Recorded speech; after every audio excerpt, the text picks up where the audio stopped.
If you are granted a variance or a special exception, you must wait 30 days from the date of our decision to obtain the necessary permits to start work. However, you may obtain a permit sooner by signing a waiver that any work done during that 30-day period is at your own risk. A favorable decision by this board shall expire 12 months from the date of said authorization in accordance with Section 111I of the zoning ordinance. If you fail to obtain the necessary permits or do not comply with any or all conditions of said authorization, you must seek an extension. Is there any remarks? Don, could you attestment to the verification of postings, please? I have posted them. Okay. Will you please call the first case? Case number 1, continuation of the hearing from last month, Kenneth and Mary Lake seeking variance for a commercial indoor recreation use, 1015 Engle Court, R1A zone. Good evening. Jamie Hailstone for Ken and Mary Ellen Lake. This is a continuance, so I'm assuming my clients are still under oath from the last meeting. We're seeking, just to refresh your recollection, a special exception, the expansion of the use of a commercial property. It's currently being used as a warehouse and an office by my client. He wants to use about 1,000 square feet within that building as indoor recreation. Specifically, it's going to be an area where softball batting is taught, and it's all set up for that, screened in and all such. I think you'll also recall that the issue with the neighbors, we're right over the line into Dunmore, was traffic. It was at the suggestion of the panel. Last month, we said we would meet with them, and we did that. We met with them last night, 2 representatives from the neighborhood, and we've given suggestions. We think we're being very reasonable. We think we're trying to deal with their concerns. There's going to be more traffic, but it's not going to be to the extent that it's going to cause that much hardship on their part. My client has agreed to, at his own expense, put in speed bumps within his property, right at the edge of the property on both sides. He's agreed that he will encourage the parents, when they're coming to drop off their children to the batting practice, to come in 2nd Avenue and then exit down the alley. What's the court? Engle Court. Engle Court. He's also going to put up signage inside and outside. He's spoken to the Scranton police that are going to help him with that kind of signage, so they'll have the specific right kind of signs to put up, reminding them that there are kids in the neighborhood, reminding them to go slow. And he's also going to talk to the parents and tell them there have been complaints about people going too fast, and remind them that it's a neighborhood and don't go slow. I'm not sure. I think some of the people are here tonight. We came away last night. We thought we had a good session with them. I don't know if they're still objecting or what they're doing here today, but that's what we're doing. Okay. Is there anybody in the audience that wants to give some testimony? Let's just, before we get to that, we were faxed a letter this afternoon from the Zoning Hearing Board of the Borough of Dunmore opposing the request for the variance for the reasons stated in the letter. We'll make that part of the record because Dunmore is within 200 feet and does have standing. And I'd only point out that their letter specifically talks about the use of William Street and 2nd Street for access to my client's property. He has that right to drive on those roads. They don't even talk about increase or anything. All they're concerned about is the fact that he's using Dunmore roads. So I'm confused as to what their basis is, but thank you.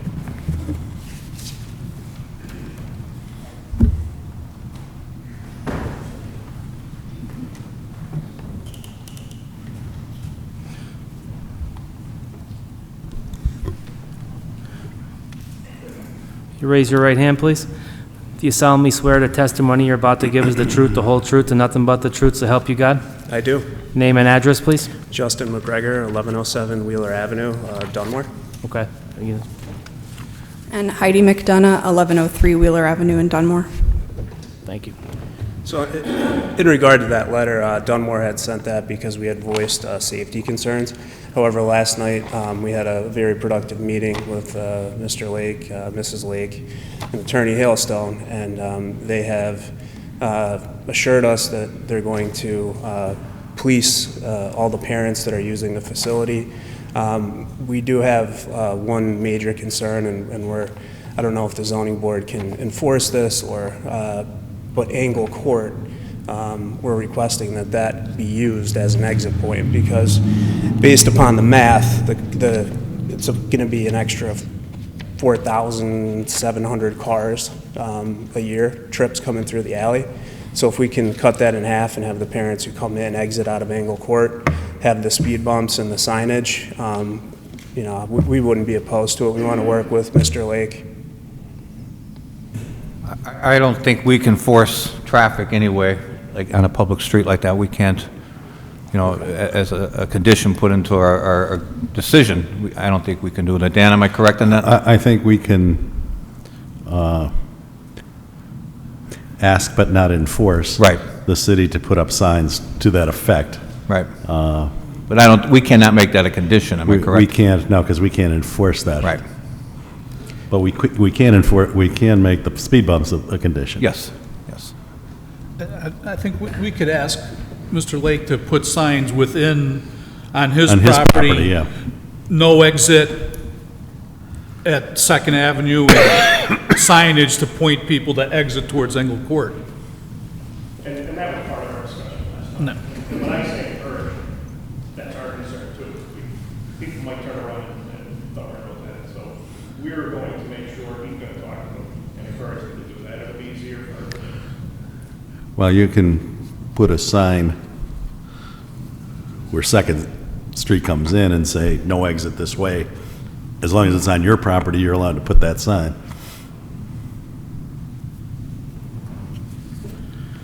So,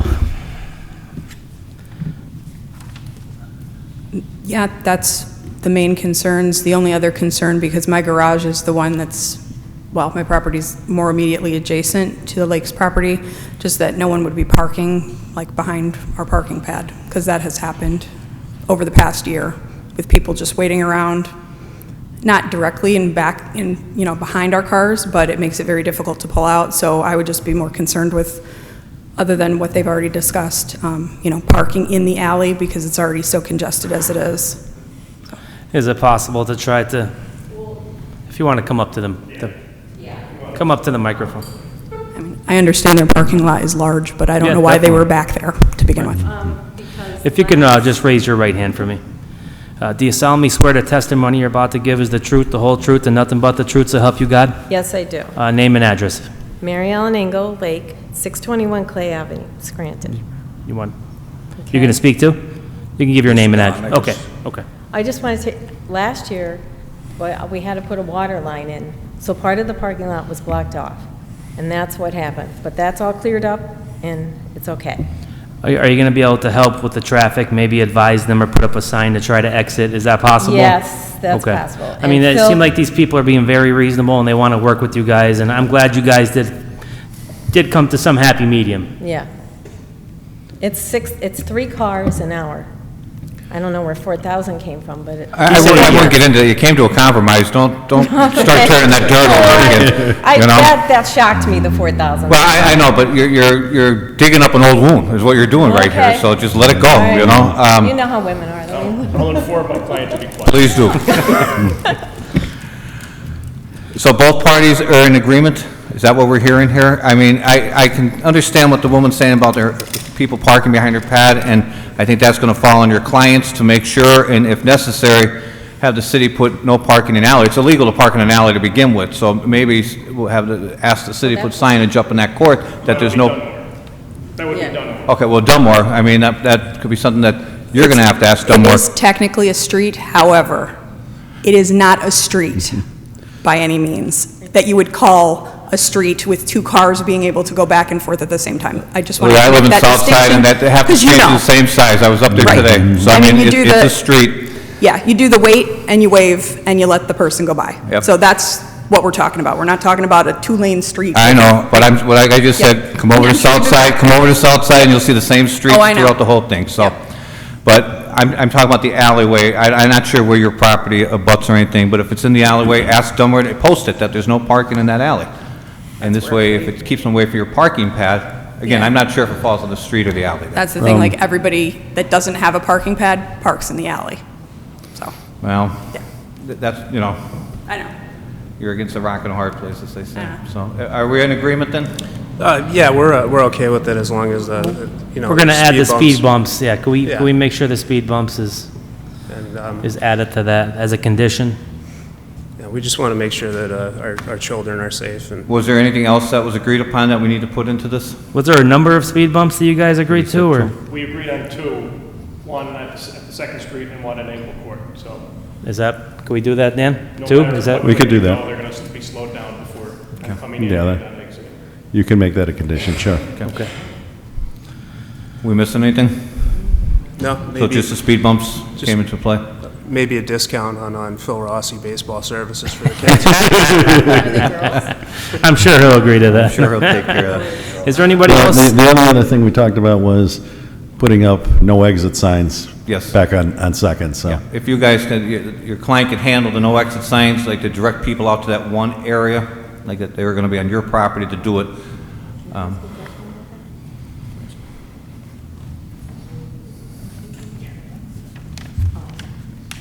They're just simple signs, you know, just directing, so. So we're looking at the conditions of being the two speed bumps in the parking lot and signage directing traffic towards the alleyway for an exit. Correct? Yes. Correct? Yes, sir. Okay. Is there anyone else here that wants to give testimony on this? Okay, there's not. I'll make a motion. Attorney Penatar, Yes, I'm going to recuse myself since I missed the testimony last month. no problem. We still have a. Second. We're good. Yeah, we still have well, We had a motion and a second. Mr. Morris? Yes. Mr. Gattens? Yes. Mr. Chairman? Yes, voted 3-0, you've been approved. Good luck. Thank you. Thank you. Thank you for getting together and ironing that out. Excellent job. Thank you.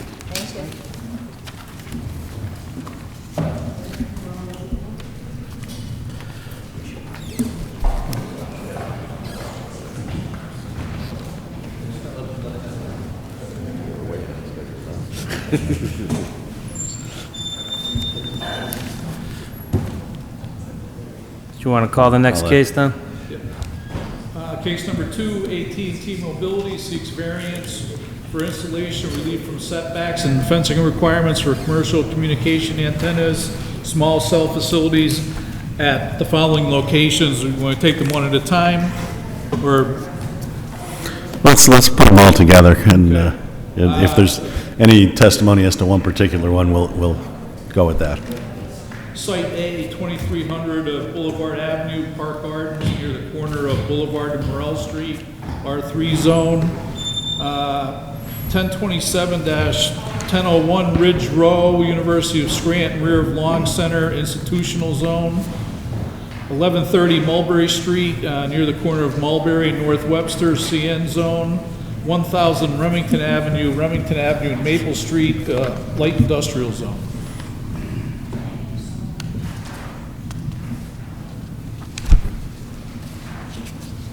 Gentlemen, I'll swear myself swear in just a minute. Last time I was here, there was a question as to what the area looked like on some of the cell sites that I presented.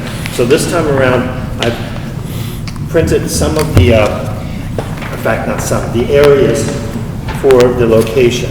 And this way, it's pictures are, as everyone has always said, pictures are worth 1,000 words. This should help in reference to what you're looking at and what I'm requesting today. Thank you.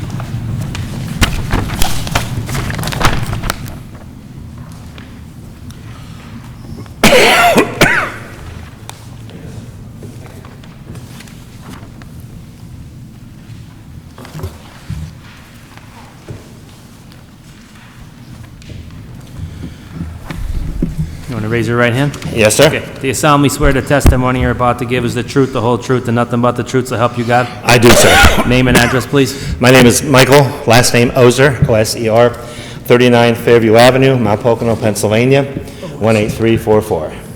Thank you. Gentlemen and miss, and for the audience as well, this is, I think, the fourth time I've been before the zoning hearing board for small cell sites. Gentlemen at the board, I don't know if you've heard this before. If you have not, let me know. I'll give us a brief explanation of what's going on. Basically, the city of Scranton has entered into a master lease agreement with AT&T, doing business as our New Singular Wireless, PCS LLC, doing business as AT&T. We've installed so far in the city of Scranton, I believe, 15 small cell sites, of which are categorized by your master lease agreement and the site license agreement for the 5G network of AT&T. It's their future. The cell sites are 37 feet in height. They have one antenna on them. The antenna looks like if you take a 5-gallon bucket that you buy at Lowe's, Home Depot, or whatever, turn it over, that's the size of the antenna. The radio box that's on the facility, the pole facility, is approximately 2 feet tall, 18 inches wide, and about 4 to 5 inches in depth.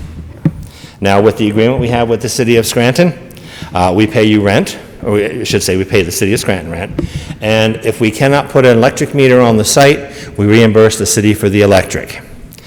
From there, the sites are within all the sites are within the right-of-way governed by the city of Scranton. Now, for this evening, I've got 4 new locations that have been proposed. I was here last year in one of the locations, but we had to move it because it didn't. These facilities are very precise. They are also very low power, and they do not have a 2 or 3 or 10-mile range like the macro sites do. The macro sites being, 12 or 15 antennas, 100 feet to 150 to 200 feet tall, and a big monstrous 12 by 20 shelter at the bottom that holds the radio equipment. These small cells basically are a radius from the antenna site of about 1,000 feet. They are, again, very low powered. They are designed for coverage, they are designed for capacity, not for coverage. With the 5G coming in and with the amount of data that's being transferred over the network, some of the sites, the big macro sites, are being exhausted. So rather than me coming to you to put a 150-foot structure somewhere else in your city, the AT&T has designed the small cell sites. Again, they're 37 feet tall, they are self-contained, and the footprint of the facility is basically the diameter of the pole that the facility goes on.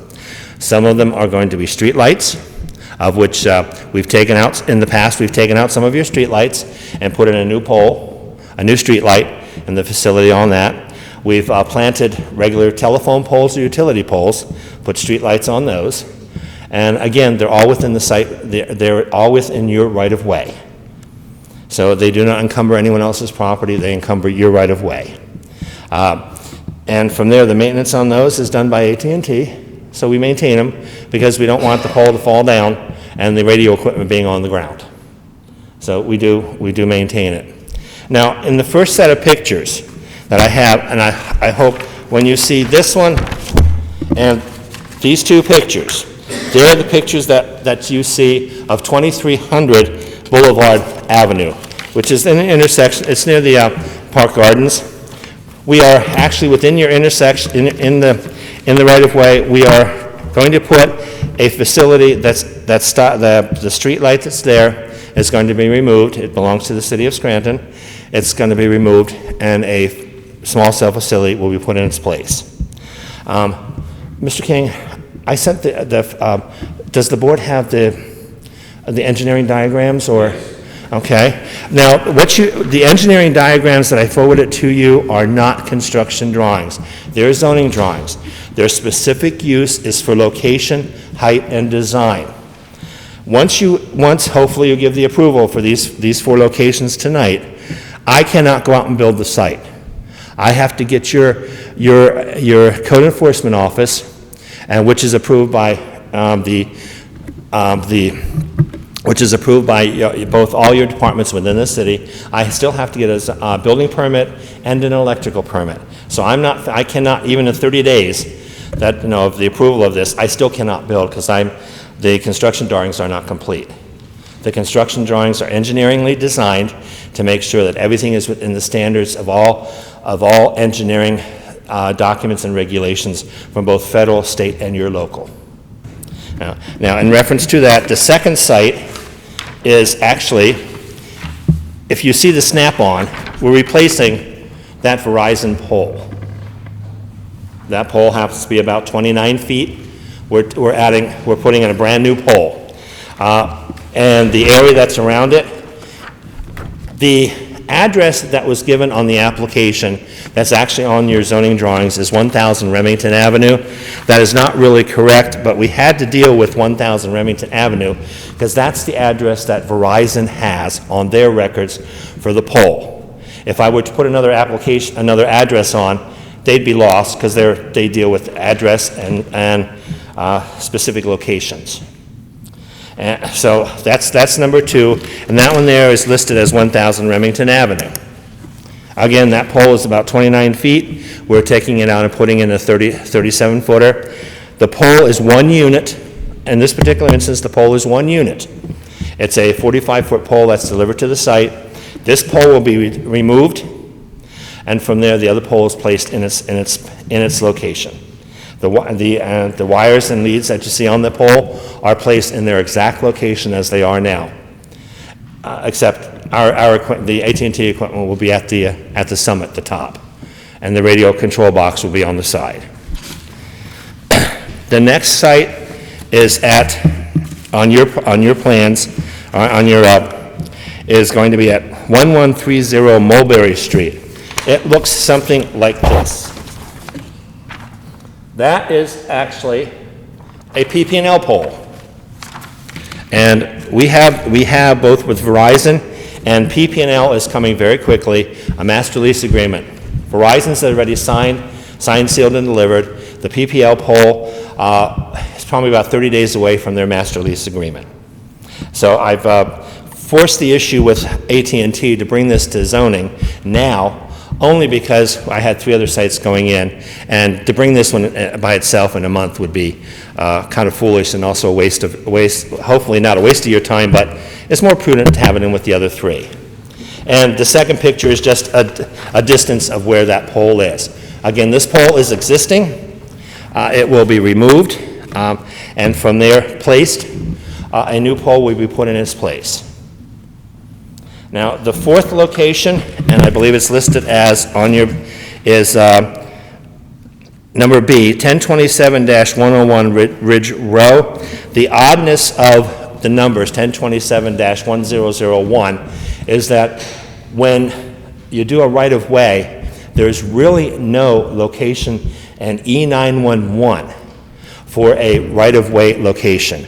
So it's a block that Google Earth will use for its location, and putting in a latitude and longitude, our engineers come up with that number. The last site which you'll see is here. It's on Ridge Row, on the location on the University of Scranton side of the road. Now, again, this is still within the right-of-way by the city of Scranton. And so from there, it is within your jurisdiction. Now, again, stating again, I cannot build these sites right away. They have to go through your building permitting. They'll be surveyed to make sure they do go in the right location. The latitude and longitude is done. We will do testing on the site to make sure that the radio frequencies are compatible with the area and as well within the network. We also want to know what's underground. So we will be digging holes in the location of the pole to make sure that we don't hit a Superfund site. And I doubt seriously there's too many coal caverns beneath us to render a 6-foot hole or a 5-foot hole these will be in. So there you have, in a short explanation of what a small cell site is, how many are within the city of Scranton that I'm applying for now. And again, there are roughly 15 others that are, I believe 10 are fully functional, 5 are need power meters that will be functional by the end of September, middle of October, that are in existence within the city. So, gentlemen, and is there any questions of which you would like to ask from me in reference to this location?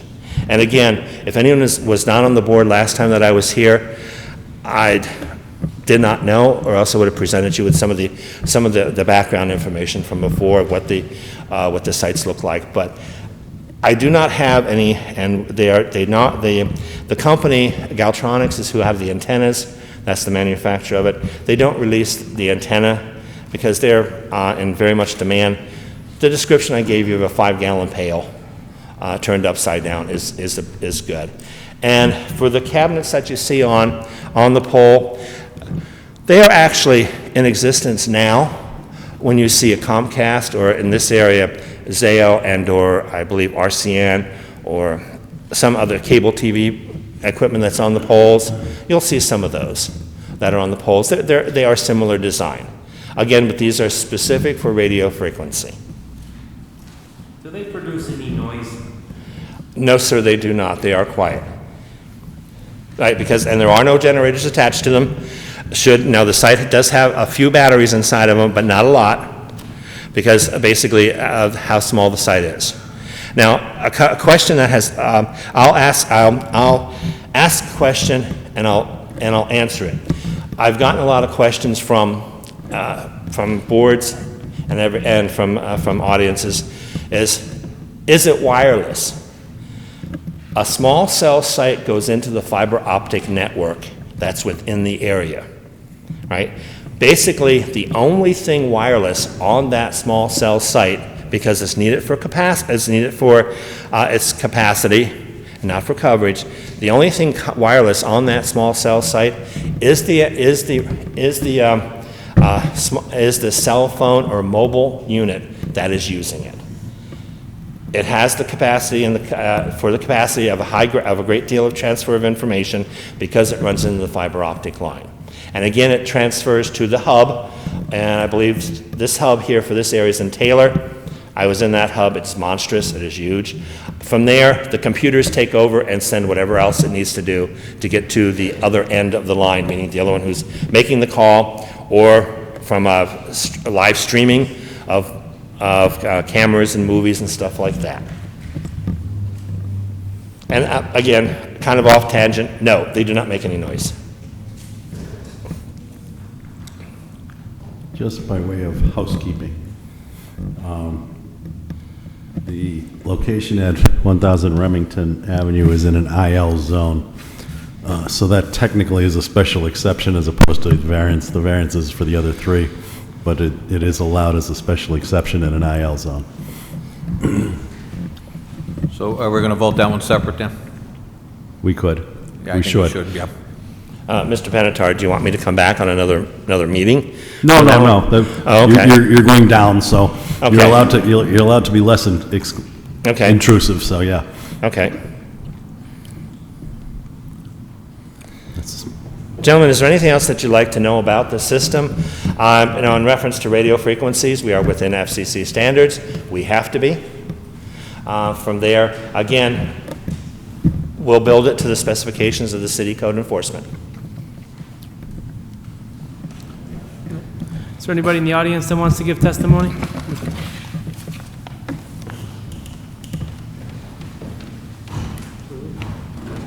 Raise your right hand. Do you solemnly swear the testimony you're about to give is the truth, the whole truth, and nothing but the truth to help you God? I do. Name and address, please. Joanne Langen, 2413 Boulevard Avenue. Okay. Dan Langen, 2413 Boulevard Avenue. Thank you. I'm sorry, I've never had to speak That's anywhere, okay. so Take if I your say time. something Take your completely time. off the wall, just say go somewhere. I live directly across from where they would like to put the site, the 2300 Boulevard. It is really directly across from my home. I just bought that home. I would have never purchased a home if there was a cell tower across the street. There are 5 to 6 beautiful trees, grass, and a pathway. But for me, I can deal with it, but I come to speak for the residents of Park Gardens who do not have a voice in this because you put a small sign on the pole past where they live, and they didn't see it, and they wouldn't get notified because they don't own their properties. You have, maybe in close proximity, 50 to 70 residents who live right around where you're putting, but you have 100 to 150 residents that live in Park Gardens. Now, these residents are elderly, they're disabled, they take very good care of their property. They look out the window from their wheelchairs, because the one man is a double amputee. They put nice little chairs out on their stoops right in front of where you're putting this cell tower. Joanne, let me interrupt. Did you see a picture of what this actually is? This isn't your standard cell tower. I know, but it's, you know, the thing about it is, these people take very much pride. They put flowers out and everything else. It's not like they want to look out the window and see a cell tower. I got to give you this. I want to take a look at it. You know, I'm not trying to be difficult. I know you have to have progress and everything, but As he said, I heard him say, put it on top of the thing. No, it's a telephone pole. Right. That's your tower. So you're not taking down any trees or? No, okay. because, Put them throughout the city already. all right, I just want to make sure, because they weren't notified. And they, you know, you're going to have several people that are going to be very, very upset when you put something like that there. And you can say all you want. I have degrees in science and communications, but the evidence is not in that EMFs do not come from cell phone towers, creating headaches, dizziness, nausea, vomiting within 150 meters of where the cell phone tower is. And we could go on and on about this all day, but I really don't think in this residential area that you should put a cell phone tower. I walk down out of my house, I go down 2 blocks. There's land everywhere. Nobody'd even care if you put a cell phone tower there. I mean, there's just land on Boulevard Avenue as far as you can see, and it's just junky land that nobody's doing anything with. But now you want to take away the only, you know, I mean, the view of what these people have. Their kids come, their kids come, they play in this area, they walk their pets in this area, they sit out under the trees in this area, so I'm sure they don't want to sit next to this, no matter what it looks like. And that's really all I have to say.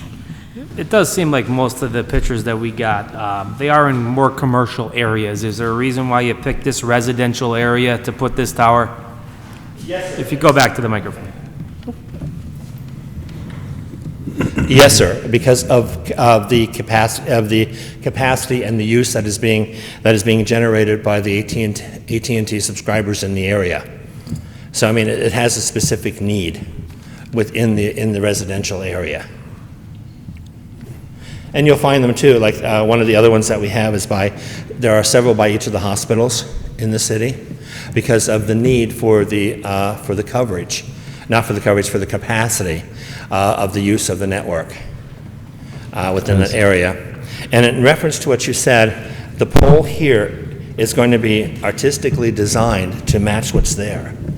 So, I mean, it's not going to be an ugly monster that you see with wooden poles on it or whatever, a lattice tower. It will be designed to match that, because that's the agreement we have with the city, that in an area that has something there, we'll design to match it.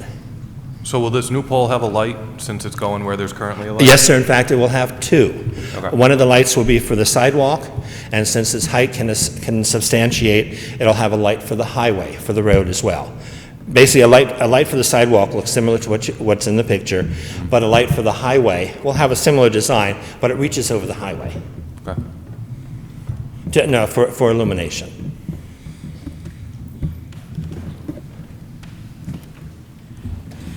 I just really wanted to say also that they're seeking relief because they don't have enough land there to do the adequate room they need to put that cell phone tower there.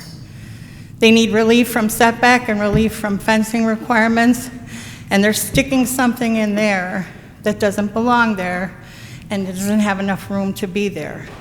So if you grant the variance, you're really just saying, well, you know, let's give the money to the city. You know, it's city property, the city gets the money. So it's kind of discouraging to me.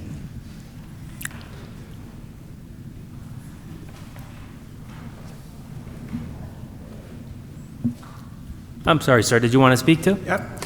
I just want to say that I have read studies where, and he mentioned low frequency, but that's not a number. That's like saying low tar cigarettes, low frequency. There are studies that within 200 meters of towers, similar towers, there are effects of brain cancer called gliomas. And if he wants to put I'm one, gonna have to interrupt here because Excuse me one the second. case law in Pennsylvania is totally opposite of that. There's been the studies have all shown that we can't consider those. That's done by the EPA and the FCC, and those studies have all come back. You can continue to speak, Okay. but just not about that, please. Okay, that'll be shorter than that way.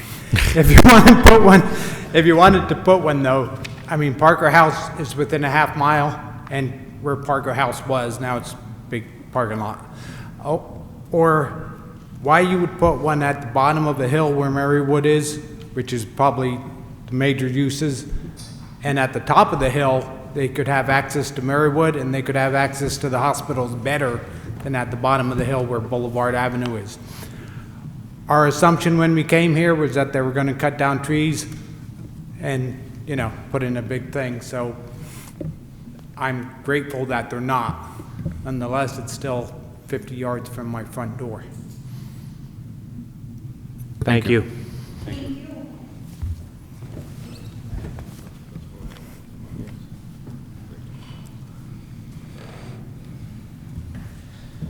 You raise your right hand, please. Do you solemnly swear the testimony you're about to give is the truth, the whole truth, and nothing but the truth, so help you God? I do. Name and address, please. Tom Patterson. I am the president of the South Scranton Neighborhood Association. I'm here for Remington Avenue and Maple. Because he said that, I went down to look at it today, and now he's saying it's a different address. Do you mind if I take a look at the Remington Avenue? Ms. Patterson, it's on the side, it's on the same side as the ambulance building there. Okay, I took it that it was on the other side. And the gentleman, and if you'd like, I have my computer here for other pictures if you need. No, we're good. I just did not, I opened it up once and I thought myself. These are adequate. My concern is and I'm sure the neighborhoods would agree with me that it's kind of close to the elementary school, which is, what, 1,000 feet away? If there's a place you're going to have to rezone it, if I'm not mistaken? Sorry, say that again, sir. You're going to have to rezone it, for that to be up? Now, I'm sorry. This location is in an IL zone. Okay. So therefore, it does not need any new zoning. In fact, it's allowed as a special exception. Okay. Special exception qualifications are much less than for a variance. Okay, but my concern is it's too close to the school. And that's all I have to say right now. Thank you. Thank you. Is there anyone else that wants to give testimony on this? Okay, there's none. Mr. Chairman, just on behalf of the city, I just have a couple of questions. Well, one comment on the Park Garden one. Although the light is in our right-of-way, I think the light is probably maintained by the housing authority. So I would just ask that, and we could put you in touch with them, just to touch base with them so they know someday you show up with your truck to change the light pole, that they know what's going on. And the one on Ridge Row, just looking at the pictures, and I'm sure you have an answer, I just don't know what it is. Why can't one of those, two existing poles that are in your photos be used rather than the placement of a new one? Sir, they are owned by the University of Scranton.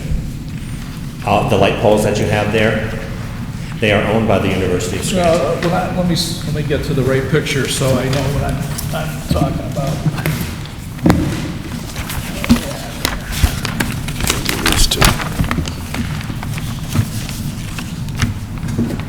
This would be the ones on Ridge Row. There's two utility poles, one on the other side of the street that has the street sign on it, and the one on the university side that looks like it's just a guide pole with no utilities on it. Yes. In reference to the PPL pole, that has primary power on it. Okay. So I cannot use that. And the other pole, the light poles that you see within the pictures, they belong to the University of Scranton. I do not have a master lease agreement with the University of Scranton. No, what I was speaking about, the wooden pole on the university side that looks like it just has guide wires holding up the pole across the street.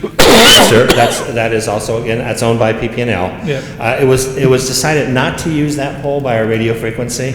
It was presented as an option. But it was presented as an option. But what it is, they want more of the coverage in the other building that you see in front of the light pole in the parking lot because of the limited range of the facility. Okay, if there's an opportunity not to sink another pole in the ground, I'm sure, and I know AT&T doesn't want to, No, if they sir, don't have to either, but. Exactly, it would have been less expensive to do the PP&L pole, but I'm under the direction of the radio frequency engineers. I could tell them where to go a lot of times, but in more ways than one, but I can't do that. Thank you. Were you coming up to speak on this matter? Okay. Dan, were you planning on voting as a group on these? Well, let's go one at a time because Okay, we've had different please. testimony on different ones. Yes.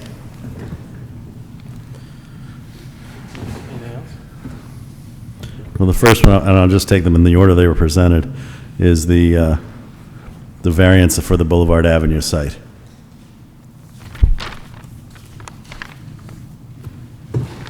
I'll make a motion on the first one.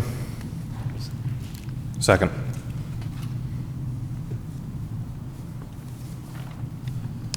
Motion to approve, Yes.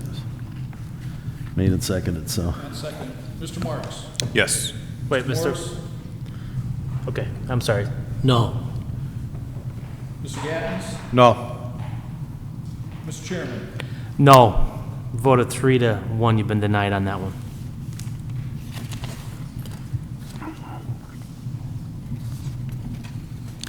The next one is the Ridge Row site. I'll make a motion on 2B. Second. Mr. Marks? Yes. Mr. Morris? Yes. Mr. Gaddens? Yes. Mr. Chairman? Yes. Voted 4-0, you've been approved. Next one is the Mulberry Street. I'll make a motion on 2C. Second it? Mr. Marks? Yes. Mr. Morris? Yes. Mr. Gaddens? Yes. Mr. Chairman? Yes. Voted 4-0, that's been approved.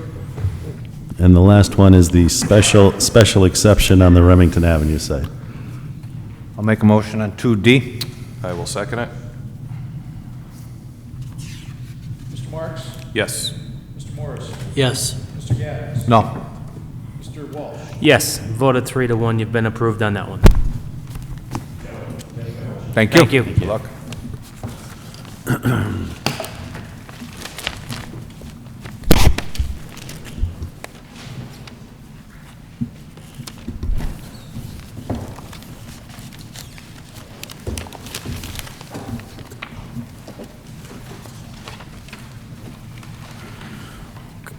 Call the next case, please.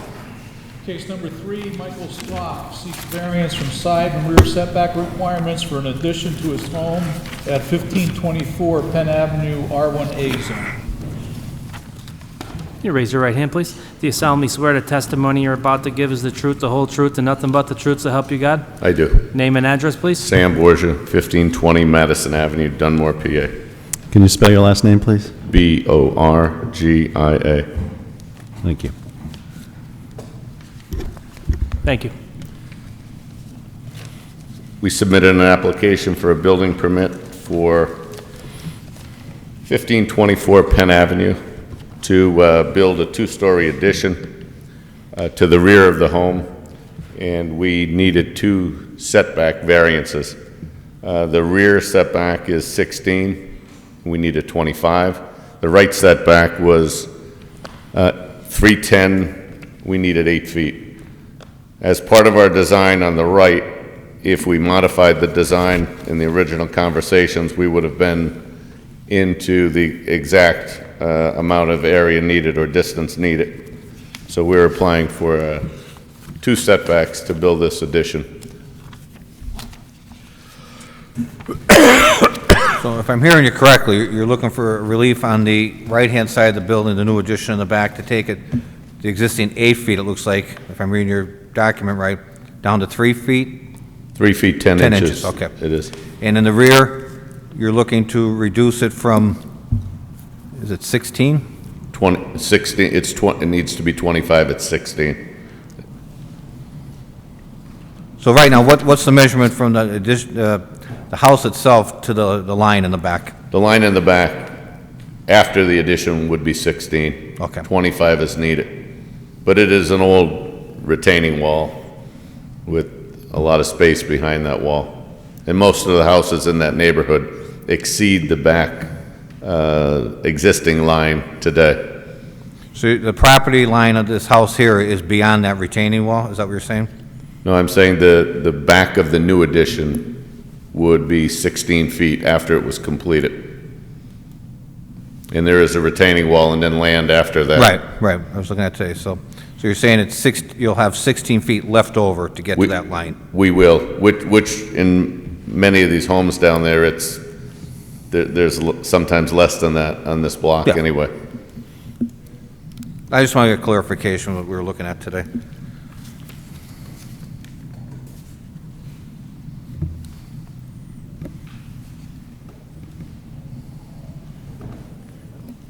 No, I'm good.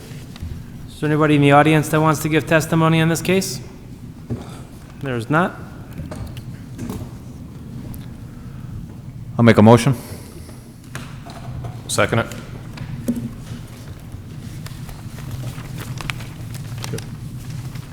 Mr. Marks? Yes. Mr. Morris? Yes. Mr. Gaddis? Yes. Mr. Chairman? Yes, vote of 4-0, you've been approved. Good luck. Thank you. Call the next case, please. Case number 4, 1307 South LLC seeks variance to reestablish property as 2-unit apartment building at 1307 South Irving Avenue.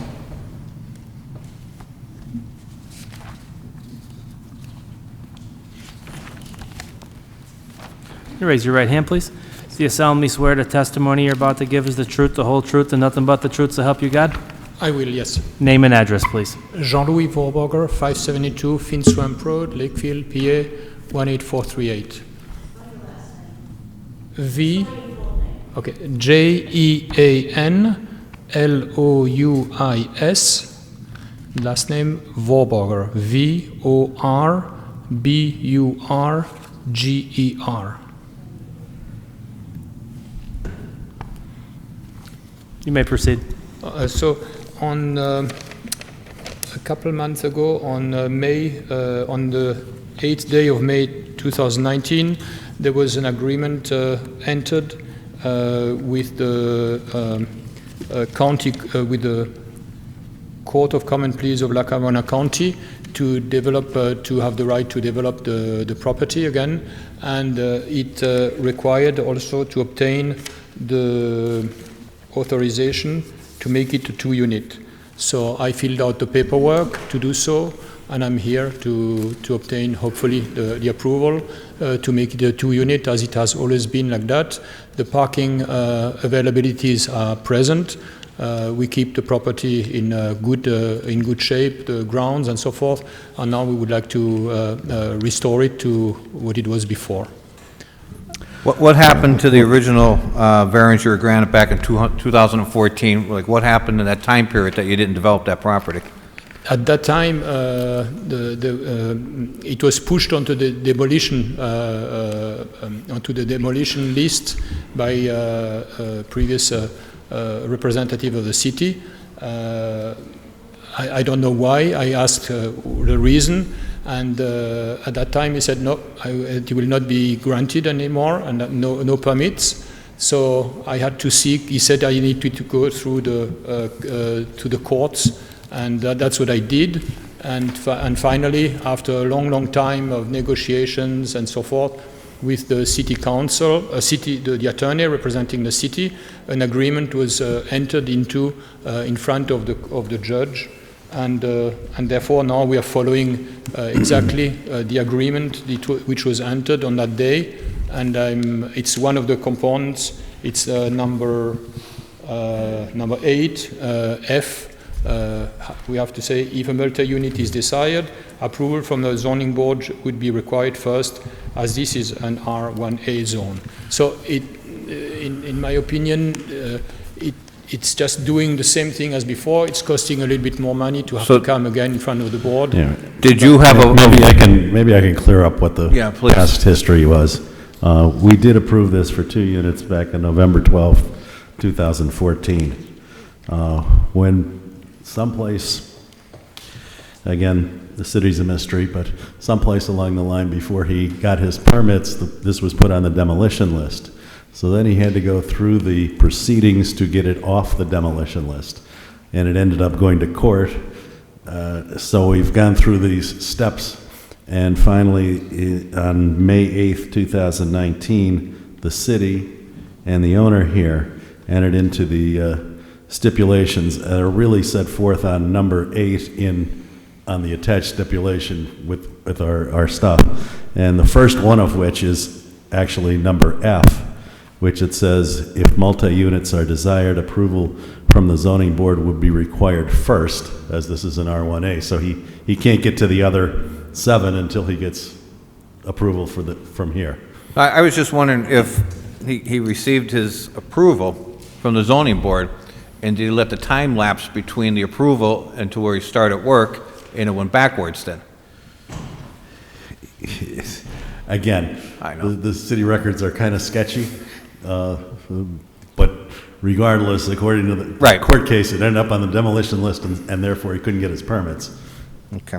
The timing, it's very unclear as to Well, I'm just hoping this time, if that's what the cause was before, that this time it become more timely and get the work going. Now he's under a court order to do everything within 6 months. Right. So It is when I applied for the permits on timely, then at that time it was rejected. The permits were rejected, saying no, you have to go back to the board, the zoning board, to obtain again the same approval. Well, I'm glad you stayed steadfast and kept pushing, so. Is there anybody in the audience that wants to give testimony in this case? There's not. I'll make a motion. Second it.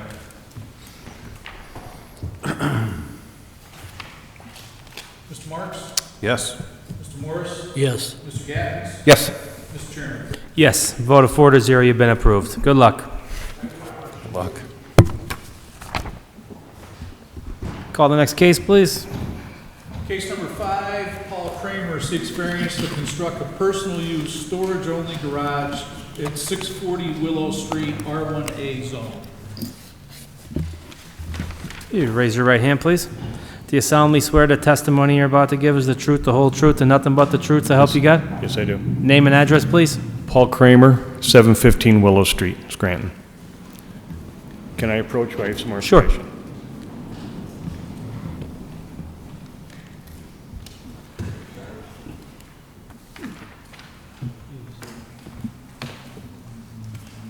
Thank you.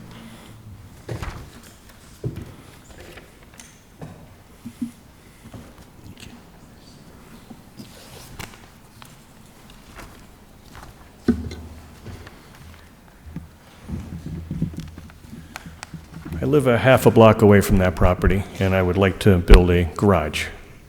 The sketch I gave you is from the builder. It was just, I asked him, it's not to scale, to draw me up something. And the photograph is a similar building. I have permission from the owner to show it, which is basically what mine's going to look like. Mr. Kramer, are you going to be doing any repairs in this garage or just storage? Strictly storage. I have 9 antique cars and car trailers, and I'm spread out all over. And the convenience would be walking down to get a car out or go on vacation with my camper or whatever. Have you spoke to the neighbors on each side? I spoke to all the neighbors and in the back in the middle alley, and they're all happy with that from what was there of what I'm going to do. I plan on landscaping, and the lady next door asked me if I'd put a new fence up, and of course I will, because the fence is pretty bad. I plan on, I'll fix it up. It'll be a very nice property.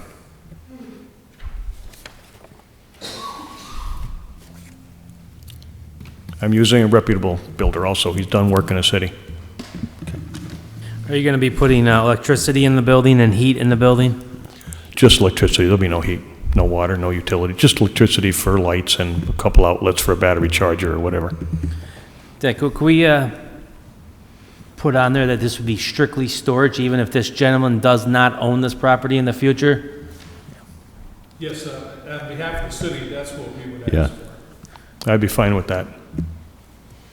You can make that a condition, yes.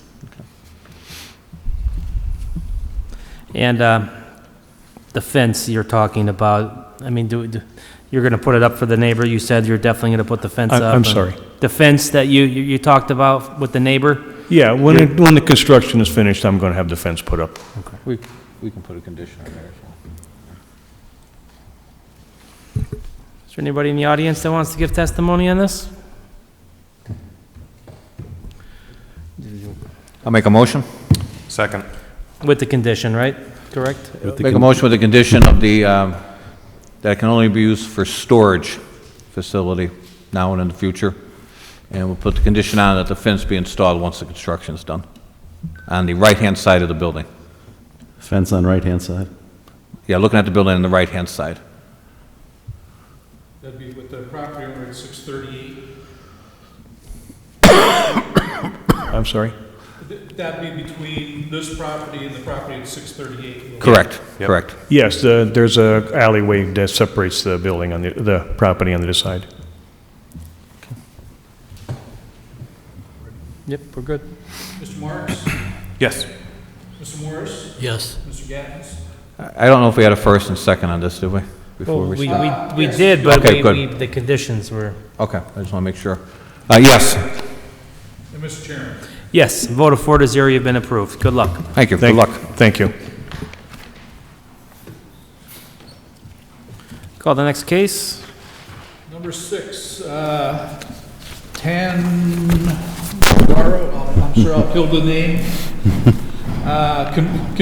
Gunsmoke and convenience, seek special exception pursuant to section 805C3A to expand a convenience store more than 5% at 1401 North Washington Avenue, R2O zone. You raise your right hand, please. Do you solemnly swear the testimony you're about to give is the truth, the whole truth, and nothing but the truth, so help you God? Name and address, please. My name is Yuvraj Rao, address 1401 North Washington Avenue, Scranton, Pennsylvania. Did you need him to spell that? Could you please spell your name? Y-U-V-R-A-J.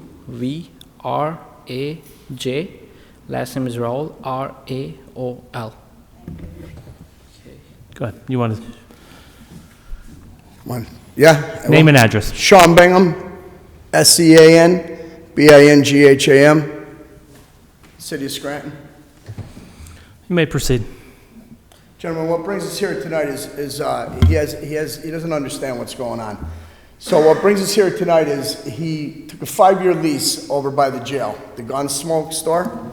It's one side. Next door to that was a bail bondsman at one time.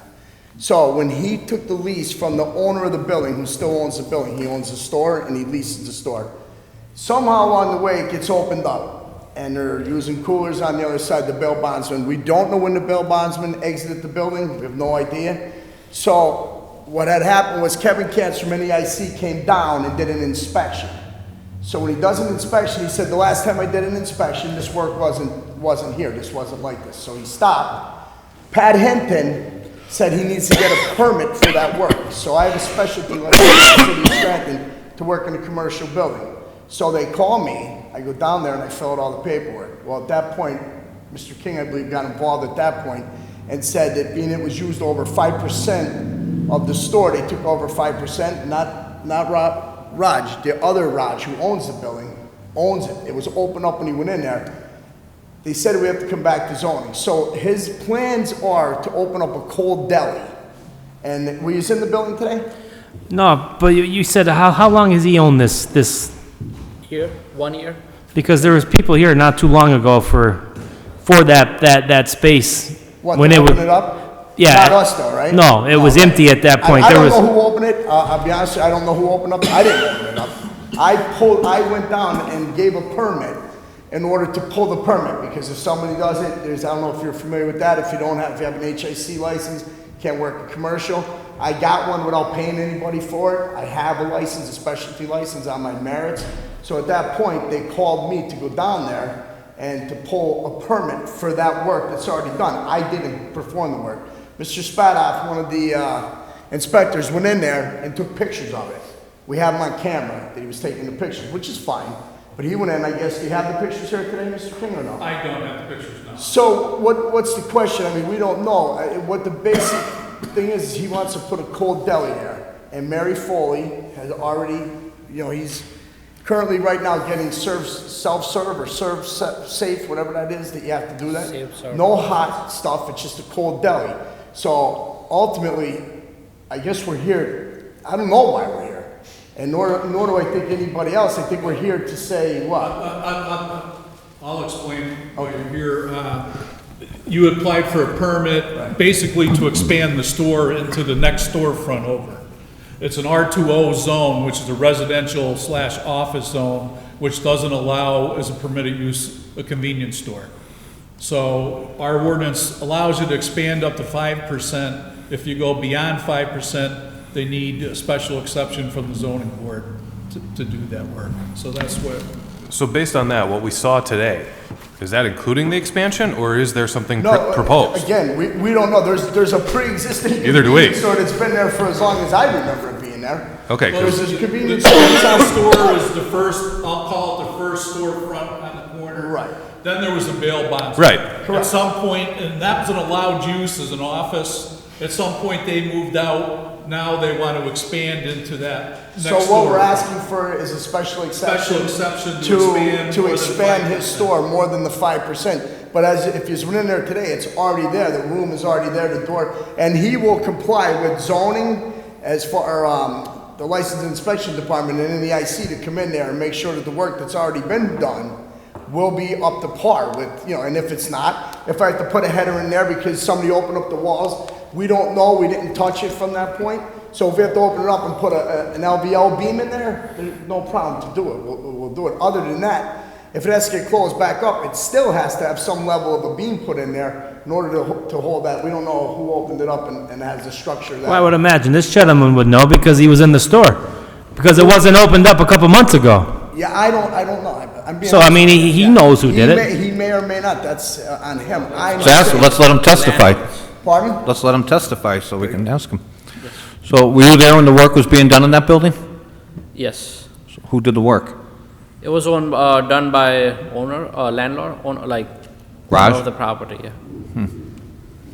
Okay. Don, are we looking at increased parking requirements because we're increasing the size of this store, the square footage? It's an existing building, so Yeah, I think what you're looking at is under the special exceptions, we have to consider standards of traffic safety, stormwater management, and the neighborhood. Basically, that's what we're. Yeah, because we had that vape shop that wanted to open there a couple months back, and that's denied because of lack of parking altogether. Yeah, that's different because they needed a variance because they weren't there already. That was a new business. So basically, the bail bondsman would have had to have parking for the bail bondsman, right? I don't believe so. No, because there's a permitted use in the R2 It was an office. zone. It was an No, office. It was an office. Yeah, And we yeah. have Canes across the street, and Andy Gavin's is there, and obviously the jail, we understand that there's a tremendous need for parking over there. They even knocked down a few houses right next to the jail, and in order to have the guards be able to park there as well.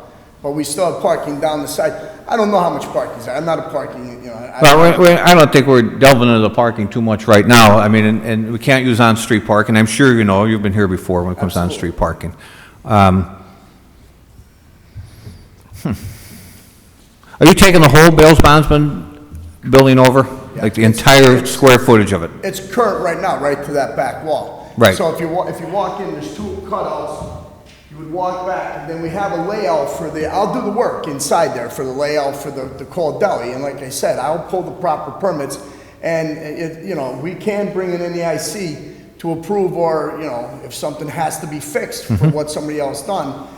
Raj knows who did it. I didn't do it. If I did it, I would have pulled the permit. Mr. King will attest, I'm down there aggravating him every single day with permits, so at this stage of the game, I'm not trying to do anything to pull the wool over anybody's eyes. What it is I'm a business owner, and it's potential work, so obviously we'll do it right. If not, then we'll just move on to the next And we appreciate that, and I'm sure the city does. I just kind of feel bad that the wool was already pulled over. That work was done illegally in that building. Yeah, there's been other properties, though, that illegal work's been done. Well, we're talking about this one, though. Yeah, well. Okay.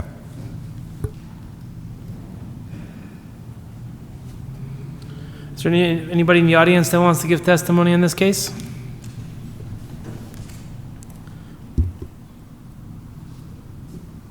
I'll make a motion. Second.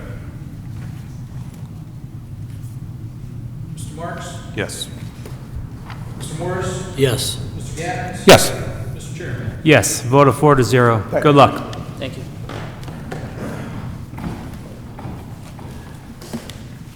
Call the next case, please. Case number 7, Barletta Outdoor Media seeks variance to construct 300 square foot off-premise sign at 1844 North Main Avenue, CN zone. Good afternoon. My name is Ryan Barrett. I am here representing Mr. Robert Barletta and Barletta Outdoor Media. I think Mr. Barletta would like to be sworn in, though, as well. Okay, you raise your right hand, please. Do you solemnly swear the testimony you're about to give is the truth, the whole truth, and nothing but the truth, so help you God? I do. Name and address, please. Robert Barletta, Jr., 1507 House Ave, Scranton. Thank you. With respect to transparency and full disclosure, again, Attorney Dana Penatar is my next-door neighbor, so I just want to make that clear. We are here seeking a variance to put up a wallscape billboard in a commercial neighborhood zone. The address is 1844 North Main Avenue. Factors in our favor is that it's more commercial than it is residential. In fact, it's almost, the premises is entirely surrounded by businesses. I think the closest residence is 335 feet down North Main Avenue if you're going towards Dixon City. The rest of the businesses or structures around there are businesses.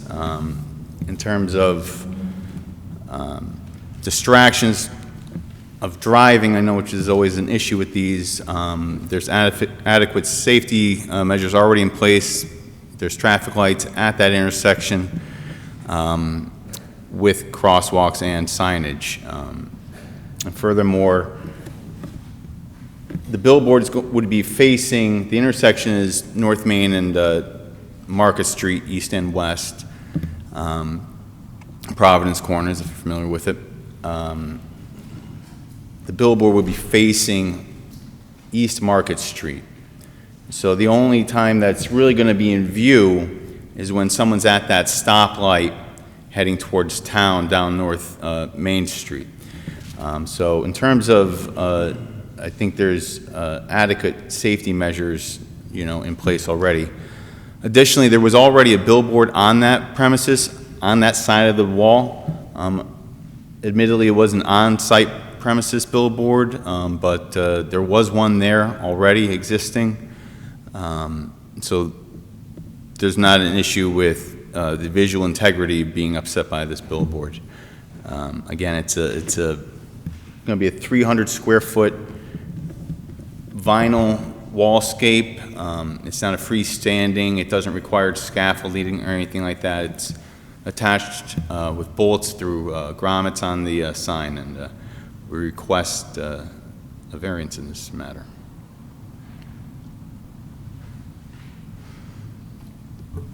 Oh. So Don, yeah, and Don and Dan, the variance is off of 712F. 712F1B. Right. Which off-premises signs are only allowed in certain instances, and they don't fit either of those instances. Right. So neither of those conditions are met. Now, the argument here is that they're seeking to replace what was an existing on-premise wall sign with a new off-premise wall sign. And I do have documentary exhibits. Sure.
Is there anybody who wants to give testimony on this case?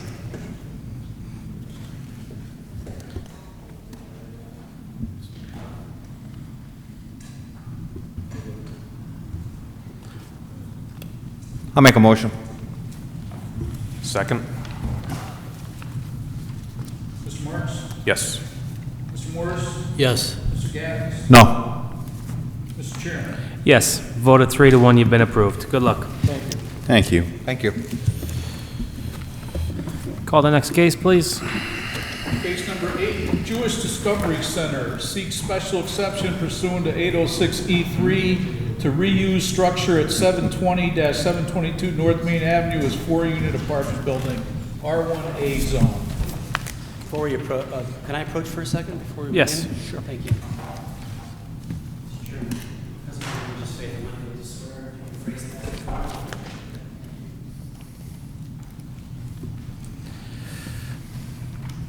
Do you affirm?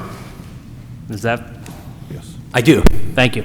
To say the whole truth, nothing but the truth, yes. Okay, thank you. It's the You may same proceed. phrase, just the word affirm instead of swear. Thank Okay, you. that's fine. You may proceed. Thank you very much. Benny Rappaport, Bennyrapoport, 216 Miller Road is my address in Clark Summit. Thank you. Thank you. I just want to say a thank you to Don for his assistance and guidance during the application process. Always generous with his time, and very much appreciate that. Thank you. So we purchased, the Jewish Discovery Center purchased this property on Main Avenue, and it was clear when we purchased it that it was used as a 4-unit apartment, both from the way the utilities were set, the kitchen in every apartment, 4 kitchens, the doors, the multiple egresses, and we're requesting that the zoning board, by way of special exception, recognize it as a 4-unit apartment house.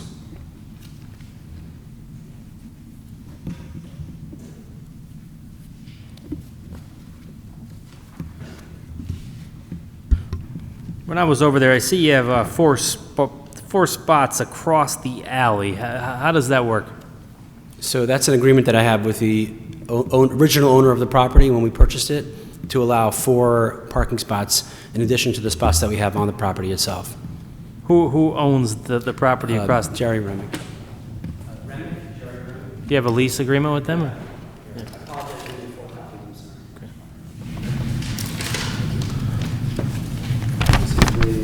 An architect's sketch of the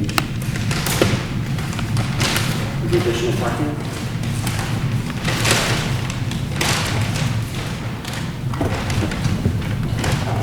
Yeah, this was our question. There's a building behind that too, right? Where he has the parking.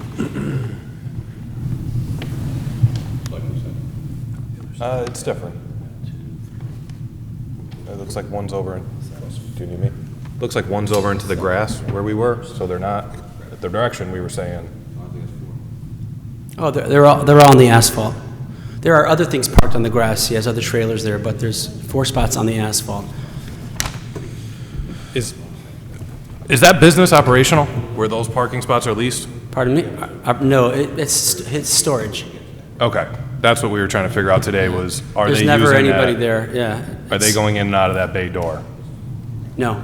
Okay. I've never seen a vehicle go in and out of that, and I'm there a lot.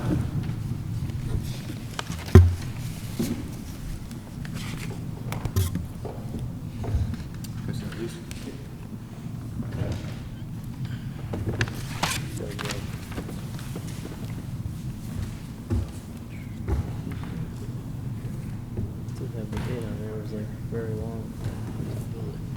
2048 or something. Put it up on the building. Blind there, this river. Driveway is 35 feet long.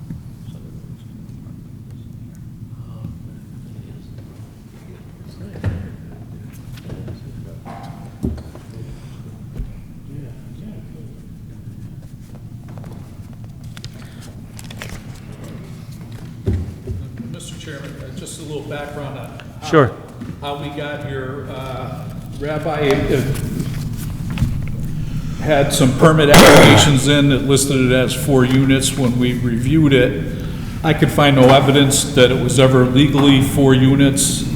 It was never, before he owned it, I think he said you purchased it in 2017? The end of November, yeah. Yeah, it was never registered as a rental.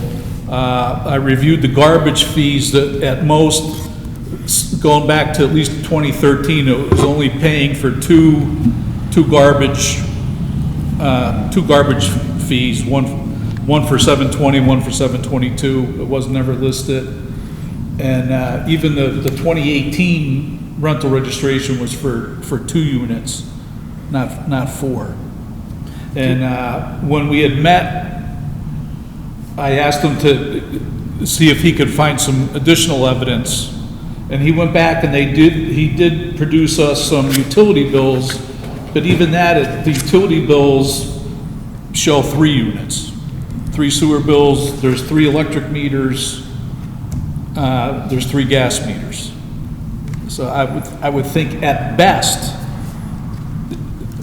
as a legal non-conforming use, which he's trying to prove that it is, could be 3.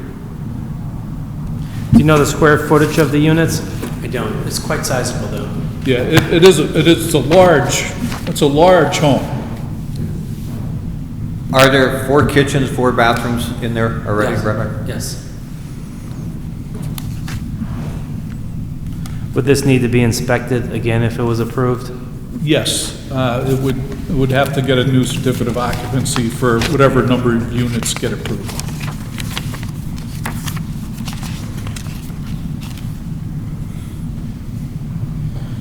Is there anybody in the audience that wants to give testimony on this case?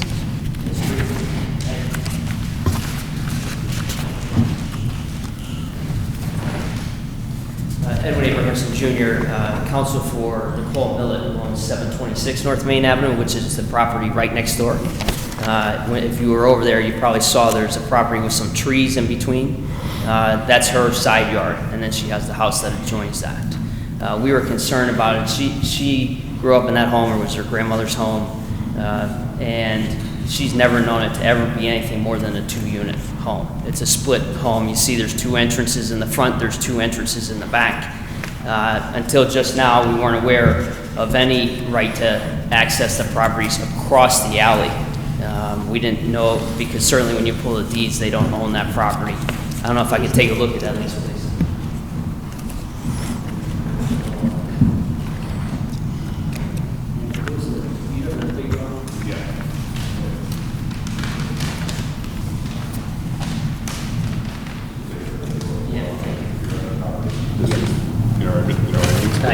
Thank you. Yep.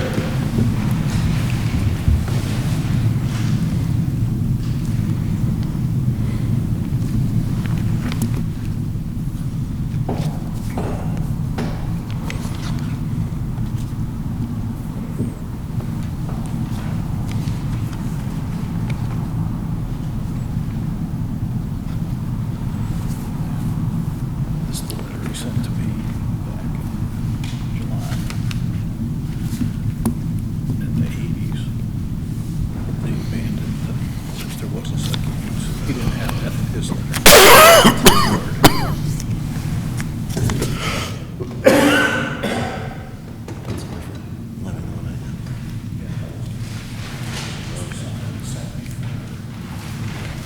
a different letter than what I got. Yep. Yep. When I was over there to look, it appears that the driveway at the back, and the back that's with the property only has space for 2 cars.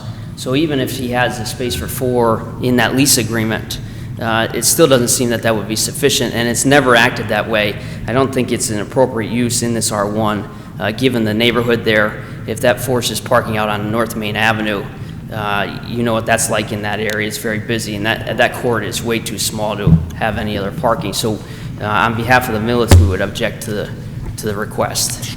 Looking at the parking, we were over there today, he has a 2-car garage in the driveway on the side, so that's 3 and 4 across out of 7.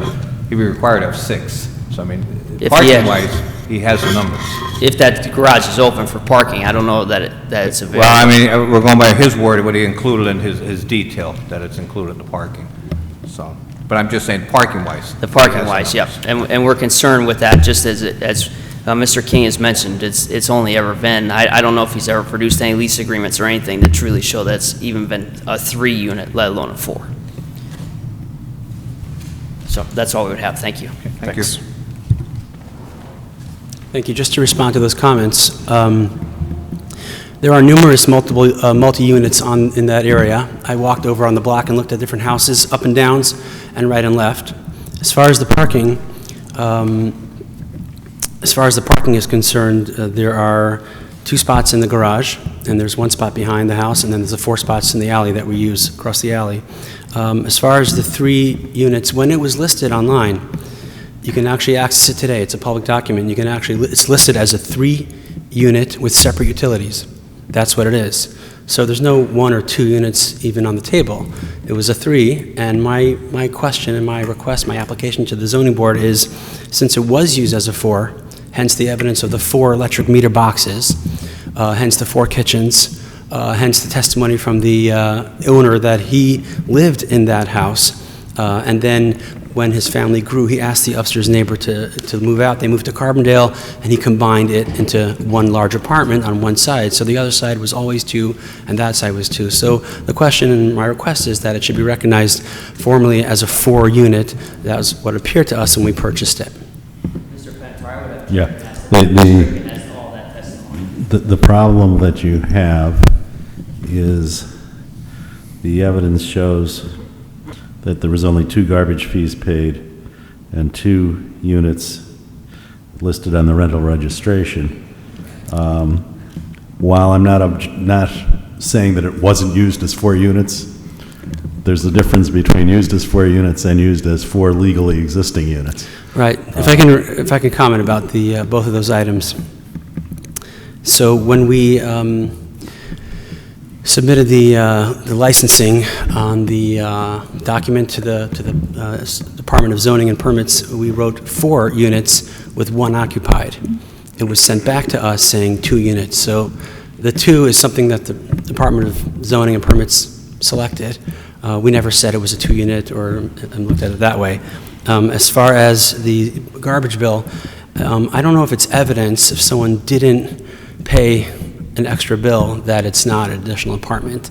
Certainly, people have all different ways of trying to save money, but I'm not sure if that's actually evidence that it's not, wasn't used that way. The utility bills are 3 separate utility bills, 3 separate gas, 3 separate electric, with the 4th meter box still there from when it was used as 4 apartments.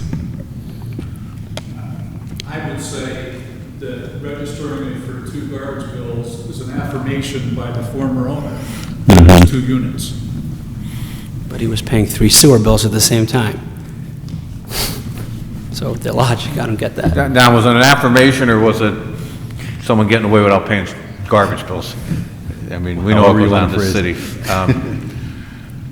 I mean, that's the tough part here. It was that, and it was never registered. Right. No matter what it wasn't registered, yeah. It was never registered, period, until the wrap. Right. We have other apartments that we registered. That was my error on my part, and I talked to Don about that. Is there any communal areas that have a meter? Is there a meter for areas of the home that are not the apartments? No, there's no communal space. There's Okay. 4 separate entrances to each one. Okay. The reason I ask is there's a chance that that 4th missing meter could have been for some hallways, things like I see the that. logic, But right. if you're not currently, if you don't have that right now, it would lead more to think that it was for that unit.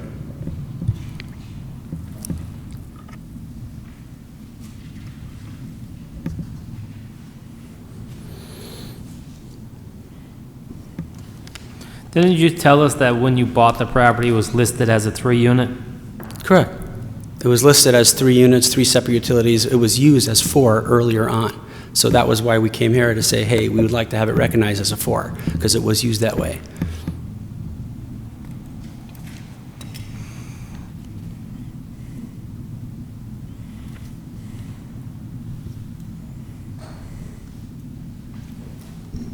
I mean, if I may read right from our ordinance, it's the responsibility of the party asserting a nonconformity to provide evidence it was lawfully created, and was and continues to be used in compliance with all city laws, regulations, codes in effect at the time created. With respect to residential units, evidence must show compliance with the rental registration ordinance. Failure to properly register in accordance with the registration ordinance shall be considered both an intent to abandon and an actual abandonment. Now, that was passed in 2007, that amendment to the ordinance.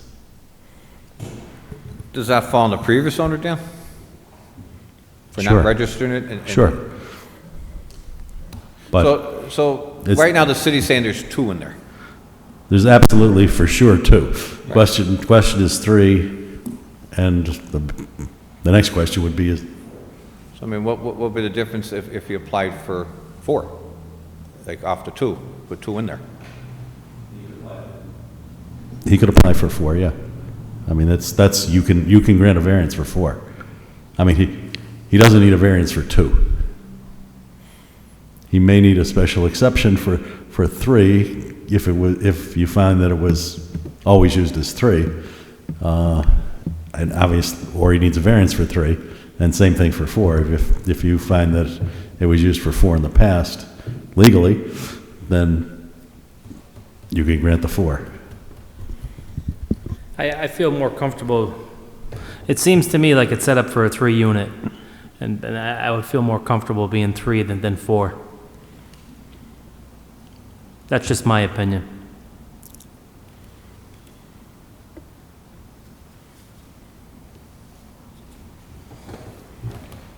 This just has me.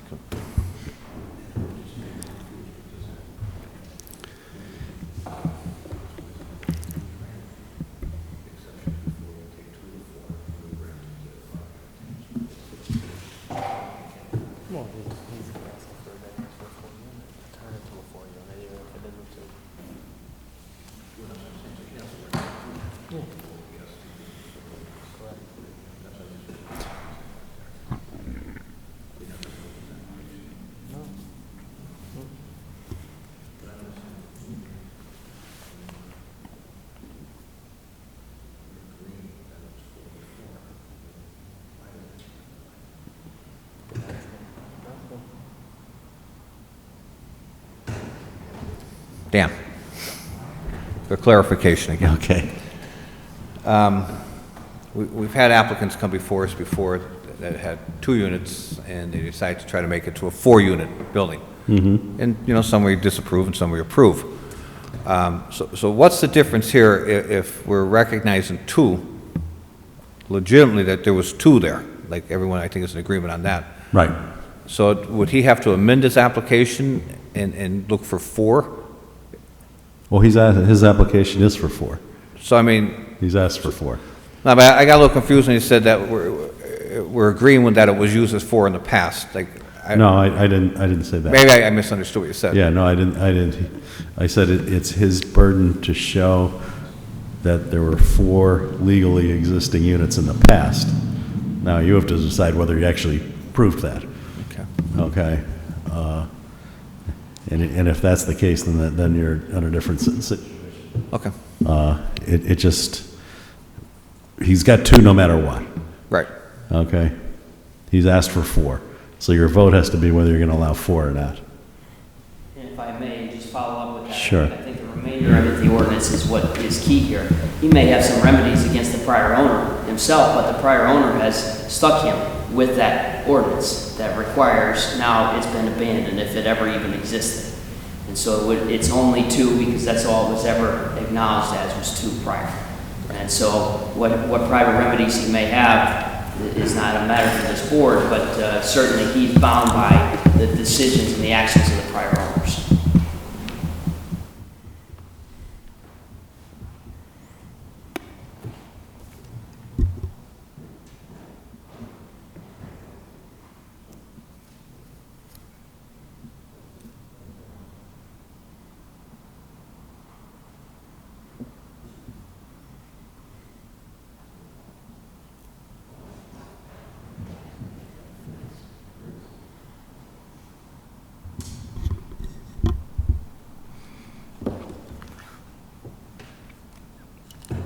What do you think about the 3 units?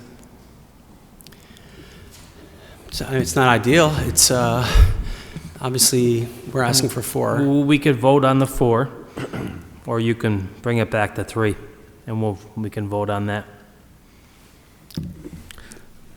I think what Mr. Walsh is saying is, we can vote on the 4 as it is, or you can move to amend your application for 3, and they'll vote on the 3. That's your call.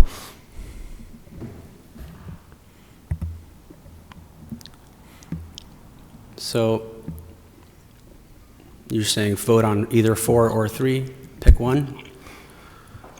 If they vote on the 4 and deny it, then you'd have to reapply for 3. Got it.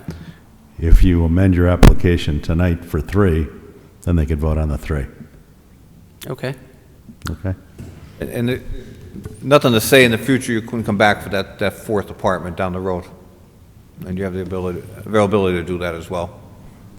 Correct. Okay. 3 it is. Okay, so the applicant is amending his application for 3 residential units. Okay. Now, you guys have to first vote to accept the amendment, and then vote on the question. I'll make a motion to accept the amendment. Second it. Mr. Marks? This is to accept This the is amendment to from 4 to 3. Amend the application. Yes. Mr. Morris? Yes. Ms. Gaddis? Yes. Mr. Chairman? Yes.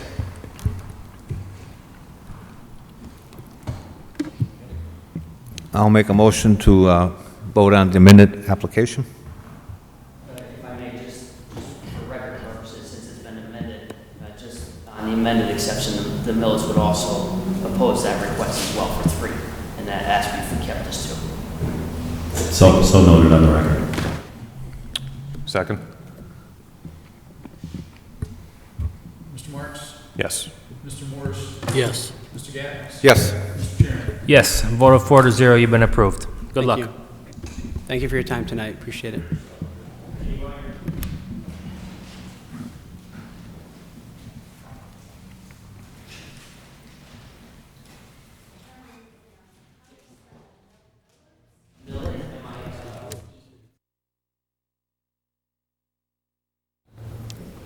Meeting adjourned.